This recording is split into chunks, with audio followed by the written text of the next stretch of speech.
Welcome to the Utility Security Podcast, your command center for all things utility security. From power plant warriors to grid guardians, and even curious citizens, this podcast is your essential briefing on keeping up to date with knowledge and insights for securing our nation's utilities. Expert intel through interviews with security chiefs, tech wizards, and policy shapers. Tune in as we explore the latest vulnerabilities, industry best practices, and inspiring stories of resilience from the frontline heroes keeping our grids secure. All right, welcome to the Utility Security Podcast. I'm here with Fredrik Nilsson, the VP of Americas for Access Communications. Thank you so much for joining us. Curtis, thanks for having me. Pleasure meeting you here at ISC East, the busy trade show floor in New York. Oh, it's such a fantastic show. I love coming here. We came here the first time last year. Really great event. The education's fantastic, and this expo floor is even better. It is, and we're in the middle of New York, so nothing wrong with that. What a beautiful city. It is. Yeah.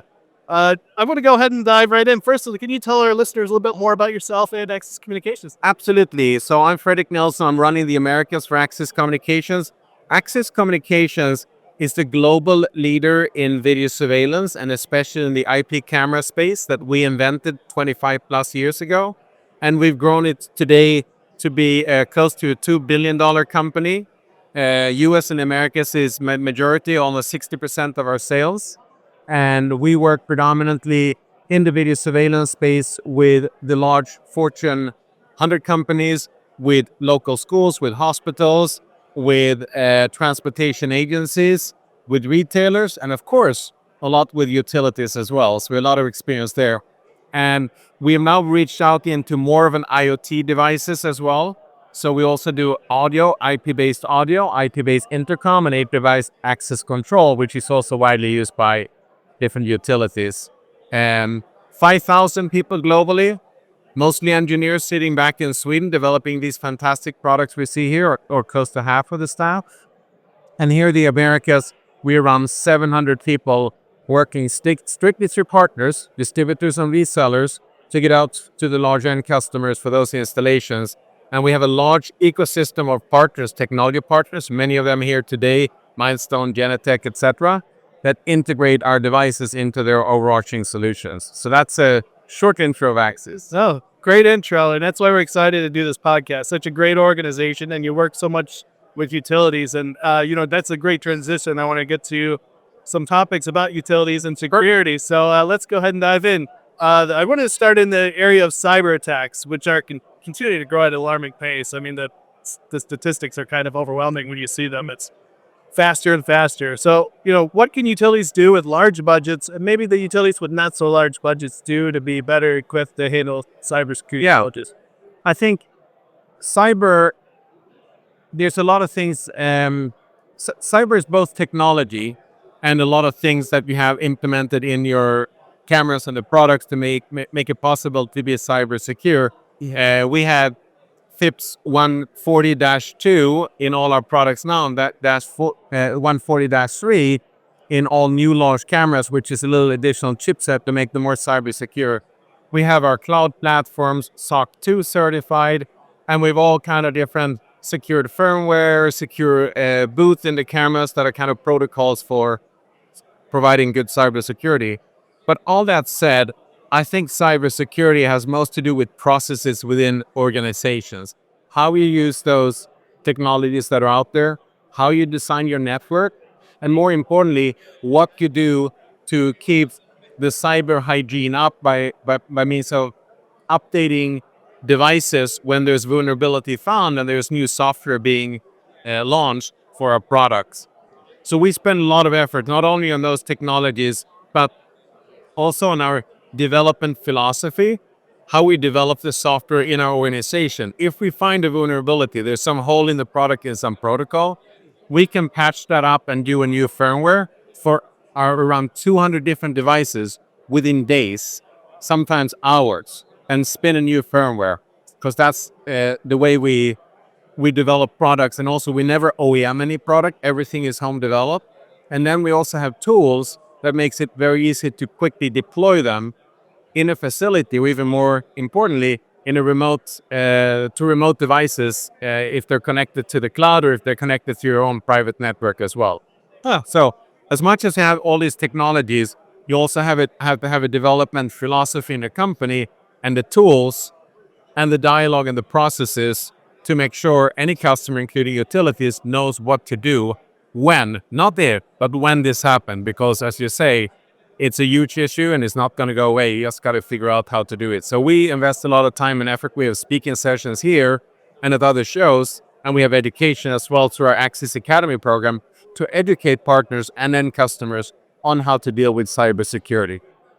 That's fantastic that you're so proactive on securing cameras and offering education like that. I was actually sitting in a session here at ISC East yesterday. Oh, you did? Okay. Where they were talking about, some vulnerabilities of companies that maybe aren't offering that firmware, patchware, or help or education where you can tap into cameras easily from web tools online and stuff. So definitely sounds like you guys are pretty proactive on making the cyber environment secure for your products. And any node on a network can be the kind of the attack vector for a hacker, including our cameras or speakers that we're standing just under here.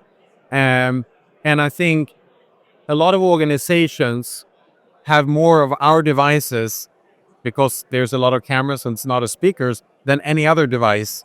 And therefore, it's essential that we have a good dialogue with our users, how you keep those updated all the time as well. Because you don't want to be the reason for someone to break into a large utilities network. Wow, nice. I'm going to transition over to some recent news. I think it's about 3 weeks ago, the Department of Justice had that press release come out where they stopped an attack. Somebody tried to fly a drone in with some explosives in a utility in Nashville. Luckily, they caught him and stopped him. But drones and attacks on drones seem to be more of not an if but when sort of thing. Yeah. So from the standpoint of a utility, what kind of recommendations do you offer to help them be better prepared? So utilities have a challenge, especially in the power industry with a lot of substations and part of the infrastructure is out in remote areas where no one necessarily is. And also centrally in cities where it's vulnerable for because it's providing power for thousands of people. We are working, so one thing that is part of our business strategy is to be open when it comes to our technology. So we have open APIs to all our products, how they work. And we have thousands of technology partners that have integrated support for our cameras in their solutions. So we're working with a number of different companies. Megos is one that is doing kind of ground radar and similar that detect the drones as they're coming in towards different soft targets. And when they detect them, give the command to our cameras, our movable panty zoom cameras, so they follow and see and can give alerts to the operators what is happening and also kind of get statistics. If there's a drone flying over, where did it go? Was it just spying on the infrastructure? Did it have some other intentions? Did it land anywhere? Did we see an operator anywhere close by? So while we don't detect it by the camera because it's really hard visually, we work with a number of companies that are doing the different radar and thermal detections to take over. When they tell us the geolocation of a drone, we can focus in on that and then via AI follow it around when it flies around and give us statistics back to the operators. Oh, So, and that's become very popular and a demand over the last couple of years. I was just going to ask, are you seeing a trend? Absolutely. Yeah. Oh yeah, absolutely. Got it. I want to move on to another topic, another issue for utilities, especially in the electricity sector, copper theft. Copper theft, yes. That is billions of dollars stolen every year. Lots of downtime, lots of issues, safety concerns, people dying when they break into steal copper. So again, kind of tapping into your expertise, some best practices, something you'd see utilities do that work most effectively at preventing and stopping those kind of That's a great question because copper theft is a big issue both on construction sites and for utilities, which of course consume a lot of copper for their installations. So there's kind of, you have to detect what's going on and you can forensically go back and see who kind of stole the copper. But what if you can deter the theft as well? That's kind of more valuable for the utilities. So first of all, a lot of theft happen at night where you have little visibility, and that's the reason why the bad guys come at night, because no one can see them. First of all, we have very high light sensitivity because we have a technology called light finder. You can actually see colors at dark. Sometimes it's hard to recognize people's faces, but the color floats is typically a better way to detect who was stealing. And sometimes people use baseball caps so you can't detect the face of anyone. But seeing colors at night, which we can do with light finder, is a great technology without having supporting floodlight, which consumes energy and you don't know when to turn it on. The other thing as well is we have thermal cameras. So if it's pitch dark with thermal imaging, you can actually see when it's pitch dark as well and see if something is coming closer to a substation or an area where you store copper. And the best way to use it, instead of alerting an operator somewhere, you can also alert a speaker. We have a speaker behind us here to play a pre-recorded message. And then when you have this light finder technology, say, not with his voice, but basically, hey, you with a red jacket, step away, this is private property, and this is under surveillance. And most of them would leave at that point, I would guess. And then you prevented the whole theft, you had the recording of who it was, and we'd say more and more installations, especially with remote sites, of those fully automated kind of guarding solutions that has a voice speaking back as well. You can also connect the speaker to an operator center where a lifeguard is talking back to the person and telling them that this is under surveillance, please leave the premises. It's a very powerful solution. Yeah, it sounds very powerful and offers a lot of efficiencies for the And if you can avoid the theft, everyone is happy. yeah, definitely. And again, if you're kind of leading into my next question there about finding efficiencies, leading into this podcast, I went onto your website and I read a critical infrastructure industry report that's on your website. And you talk a lot about a talent shortage in that document. What are some of the ways what's some of the things that Axis is doing to help utilities with, and maybe other organizations with talent shortage as it comes to, the maintaining security systems? Yeah. Another great question. We jokingly say when we're at meeting at that for security industry associations, like, did anyone ever grow up thinking that when I grow up I want to be in the security industry? And no one does, right? People find it a little bit by mistake. They stumble into it for a reason. They knew someone who's in it, and all of a sudden we find ourselves here feeling we're doing something good for the world. We're making things secure. We're making things smarter, and we're kind of helping the world to be a little bit better place to live, or at least buy it. So what do we do to attract more people? We're very engaged in different association activity. There's one called RISE, which is young people coming into the industry to make sure they rise quickly and they get all the institutional knowledge that people have who's been there for a long time. We also have our the association working with programs for colleges, for education in the security space. And we also have our own Axis Academy training, in which we train tens of thousands of people every year to kind of get the knowledge you need to be successful in this space if you're a new person when it comes to both technology. And then we're working with other associations such as ASIS, American Society for Industrial Security. They have different certification levels, CPP, PSP, PCI, that we give our staff bonuses from getting and trained, spending their own time. We're paying the books, spending on time to get those certifications to further the knowledge in the whole industry and get more people excited, and hopefully other young people to get into this industry as well. Wow. So there's a lot of efforts when it comes to education across the board that we're working on. I think it's a very exciting space, as you can hear. Yes, I wish there was more young talent coming into this space as well. It is a really good space from technology and doing something good as well.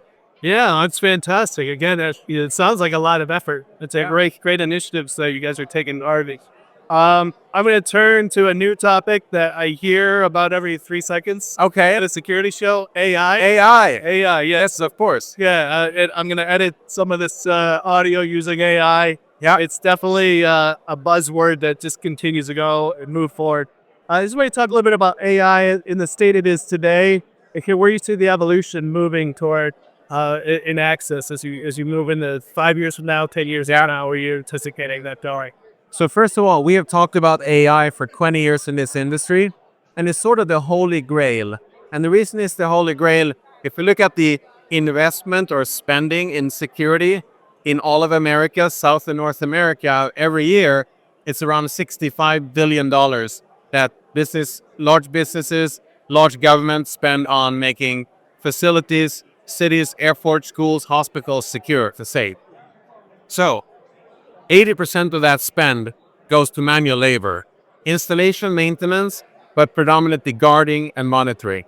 So what if I have devices that can do that more accurately than humans of guard and alerting people? I had an example before how you have detecting theft of copper and then calling out the message to avoid that kind of theft. What about if you can automate more things? And that is why analytics has been the holy grail for a long time. The challenge, though, was that the accuracy wasn't there. But then something happened 2-3 years ago, and that was the first time we had good capacity and performance on deep learning on the edge, so you can do a lot of the analytics out on the edge. And at the same time, OpenAI, another company, launched their first AI, Gen AI, that we use because it's fun and it's useful for different applications. So shortening text to writing great articles, you maybe use those tools to kind of summarize things. So all of a sudden, everywhere in the world talks about AI. We've been doing analytics for a long time, and then all of a sudden bake this together and say, you're also doing AI. I said, well, call it whatever you want, but it actually became something that's very accurate and useful over the last couple of years. And today here at the show, we're launching our latest chipsets called ArtPec 9. That is 3 times the performance of the last one that was really good. Really taken to the next level. So long story short, in this industry, we talk about this holy grail of automating a lot of things to make it more accurate and save money and help organizations. Now that is coming into fruition, and not only for security, but also business optimization, business intelligence and operational efficiency. For application of counting cars or getting license plates, driving up to substations out remote and see when people come and leave and providing statistics and data instead of just video. That is happening right now. And to your question, what would happen in the next 5 years? As much as we talked about in the past, it will all come to fruition over the next couple of years and really be a very different industry. So it's a good time to be in this industry. Oh, wow. Yeah, kind of some insights or what your punch tells you about where it's. No, so what we used to be able to do, and I'm simplifying in the past, we can do basic video motion detection. Something happened in the frame, we said, something is happening, you should record and look at this video. Yeah. And then 10 years ago, 15 years ago, companies say, what if you can recognize faces? What if you can detect the objects? But they have too low of an accuracy to deploy it over thousands of cameras in a big utility or retailer. Now it's all the accuracy. You can detect people, you can detect cars, you can detect color of cars, you can detect color of jackets, shoes. If people sit down or lay down, how long they linger in a certain area. And instead of having an operator having 100 video streams to watch, you get data from what's happening. You can kind of get your attention to where something really interesting is happening and program the system to alert and record and be proactive much more than you can done in the past. There's so many applications. We also have on the operational efficiency side, there was a story last year. There was BMW put it out online so you can look at it yourself. Where they're using our cameras for quality control in factory because of the accuracy we have now. Yeah. And image quality. They have all the final assembly line of cars going through, monitoring the camera for welding spots, gaps within the doors to alert the operators, instead of having people like you and I standing and look and make sure it looks fine and measuring. Oh, so now it's all automated for better quality and, saving costs as well in building those cars. So that's just one example. And it's only the last 2 years we'll be able to do that. So next couple of years, it's been so many applications you can think of. Sounds like an exciting time. It is very exciting. Yeah. All right, we're going to wrap it up. One final question. Any other guidance as you would offer to utility security professionals as they're navigating an increasingly more difficult role in protecting utilities? So I think one of the challenges, and I actually used to be in the utility space. I used to work for a company called ABB, Assea Brown Bavaria, a large electrical engineering company out of Europe. And I was based in Canada for a while. So I dealt a lot with the large utility, the Hydro-Quebecs of the world and so forth. Wow. And I know the challenge of the long lines out in the woods up to hydropower plants, the substations out in the field. Yeah. And I think technologies with communications such as Starlink to get good bandwidth to all the remote sites, and really building out automated solutions with thermal cameras, with Pantelson, with speakers, with analytics to protect all this infrastructure. We as an industry are finally able to deliver on all those things in a super scalable way that's been a little bit difficult in the past. So we are excited to work, and we have a lot of tight dialogue with the big utilities of doing a lot more to protect the infrastructure that you and I all depend on every day. Well, thank you so much. Great. I really thank you for coming by. Great spending time with you. Thanks, Curtis. Don't forget to visit our website at utilitysecurity.com for exclusive intel, resources, and a community of fellow utility security professionals. Stay safe, stay informed, and stay tuned for your next mission briefing. The views, information, and opinions expressed during this podcast are solely those of the individuals involved and do not necessarily represent those of Utility Business Media and its employees. It is strongly recommended that you discuss any actions or policy changes